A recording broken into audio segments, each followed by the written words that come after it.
এখন তো আমের সিজন, এই সিজনে আম মাখা খাবো না তো আর কবে খাবো? তো ভাবলাম চলো একটু ইউনিক স্টাইলে আজকে আম মাখা করবো। সব সময় নর্মালি আম মাখা তোমরা খেয়েই থাকি। তো দেখো দেখতে কতটা কিউট হয়েছে, বেশ ভালো লাগছে না? আমার তো বেশ ভালো লাগছিল, তাই ভাবলাম চলো তোমাদের সঙ্গে শেয়ার না করলে হয়। এত সুন্দর একটা দেখতে জাস্ট ফ্লাওয়ার লুক হয়েছিল। তো চলো কিছুই না, একটা কাঁচা আম নাও আর দুটো এরকম স্টিক নাও, যে কোনো স্টিক নিয়ে তোমরা এটা করতে পারো, যাতে আমটা পুরোপুরি কেটে না যায় তার জন্য বললাম। তো চলো কিভাবে বানিয়েছি পুরো রেসিপিটা দেখতে থাকো, তাহলেই জানতে পারবে কতটা সুন্দরভাবে বানানোর জন্য কি কি প্রসেস ফলো করেছি। তো একটু বড় সাইজ আমটা নিয়েছিলাম, আমটার একটা স্লাইস অংশ এই যে এইভাবে কেটে জাস্ট নিয়ে নেব। নেওয়ার পর ওটাকে আরও কিছুটা পিস করব। দেখো পুরো আমটাই কিন্তু কাঁচা, এত বড় আম হয়েছে বাট এখনও পাকেনি, রং আসেনি। দেন আমটাকে এবার স্লাইস করে কেটে নিচ্ছি, মানে একটা স্লাইসটাকে আমি 4 পিস করে নিচ্ছি, দেখেছো? 4টে পিস করে নেওয়ার পর দেখো কতটা কিউট কিউট করে কাটবো, যেটা দেখতে অতটা সুন্দর হবে, এটা ফ্লাওয়ার লুক আসবে। আমি সাইডের অংশগুলো বাদ দিয়ে শুধু মাঝের অংশ দুটো নেব। সাইড দিয়েও করা যায় বাট দেখতে অতটা ভালো লাগবে না, তাই আমি মাঝ বরাবর নিয়েছি। এরপর আস্তে আস্তে একটা ছুরির সাহায্যে জাস্ট এইভাবে কাটতে পারো, কাট দিতে পারো, অথবা একটা স্টিক দিয়েও করতে পারো। তো আমি আস্তে আস্তে এইভাবে করেছি, কারণ যেহেতু খোসাটা খুব মোটা ছিল তাই ধরে ধরে একটু কাটলে কিন্তু কোনো প্রবলেম হয় না, জানো? তো দেখেছো এই যে এইভাবে পুরোটাই এইভাবে কেটে নিলাম ছোটো ছোটো পিস। সেম প্রসেসে আমি আরও একটা পিস এইভাবে কেটে নেব ছোটো ছোটো সরু সরু করে। একটু কাজটা ধীরে সুস্থে করতে হবে, নইলে দেখবে কাটটা মানে নিচ পর্যন্ত হয়ে গেলে সুন্দর ফ্লাওয়ার লুকটা আসবে না, আমের পিসটা নষ্ট হয়ে যাবে। তাই একটু ধৈর্য সহকারে আস্তে আস্তে কাজটা করবে। দেখো আমি কতটা স্লোভাবে করছি।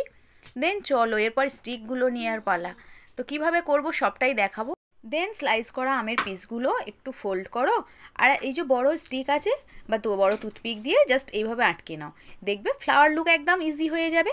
দেন একটা মশলা রেডি করো যেটার মধ্যে বিট লবণ, নর্মাল লবণ আর দেন একটা খুব সুন্দর মশলা রেডি করো যার মধ্যে বিট লবণ, নর্মাল লবণ, একটু লঙ্কার গুঁড়ো, একটু কাশ্মীরি লঙ্কার গুঁড়ো, আর দিয়ে দাও একটু চাট মশলা, আর শেষে দিয়ে দাও একটা ফ্রাই করা হোমমেড ভাজা মশলা, যেটা কিন্তু একটা সুন্দর ফ্লেভার আনে। এর রেসিপি আমি পোস্ট করেছি, চাইলে তোমরা দেখে নিতে পারো। আর এই যে স্টিকগুলো রেডি করলাম ম্যাঙ্গোর, সেগুলো জাস্ট এর মধ্যে একটু এইভাবে উল্টে পাল্টে লাগিয়ে নাও, দেখবে ফ্লাওয়ার লুক একদম অলমোস্ট রেডি, যেটা দারুণ টেস্টি হয়েছিল। দেখেছো দেখতে কতটা কিউট হয়েছে? হ্যাঁ সত্যিই বলছি দুর্দান্ত, মানে যদি খেতে ইচ্ছে করে এইভাবে একবার ইউনিক করে ট্রাই করতে পারো, তাতে দেখবে তোমাদের মনটা তো বেশ ভালো হয়ে যাবে। বিশেষ করে কেউ যদি রাগ করে কোনো বান্ধবী, তাকে এইভাবে একবার বানিয়ে দাও তো, দেখবে তারও মুখে হাসি ফুটবে। তো চলো ফাইনাল লুকটা জাস্ট দেখে নাও, দেখতে কতটা কিউট হয়েছে। আমার বাড়ির বাচ্চাগুলো তো একদম ব্যস্ত হয়ে উঠেছে এটা খাওয়ার জন্য। দেখো জাস্ট দেখতে সত্যিই সুন্দর হয়েছে না? আমার তো খুবই ভালো লাগছিল, তাই তোমাদের সঙ্গেও শেয়ার করলাম। তোমরাও এই ইউনিকভাবে একটু আমের চাট তৈরি করো আর খেয়ে দেখো তোমাদের কেমন লাগলো। চলো এবার বাড়ির বাচ্চাগুলো যে বায়না করছে তাদের তো দিতেই হবে, নইলে কিন্তু রেহাই নেই, কারণ তারা নষ্ট করে দেবে। তো চলো তাদেরকে দিই, তারা খেয়ে বলে কি দেখি, সেটাই তোমাদের সঙ্গে সেটাও শেয়ার করব, মানে তাদের কেমন লেগেছে। বাচ্চারা ঝাল খেতে কম পছন্দ করে, মানে খুব বেশি ঝাল তারা পছন্দ করে না, তাই একটু ঝালটা আমি অ্যাভয়েড করেছি।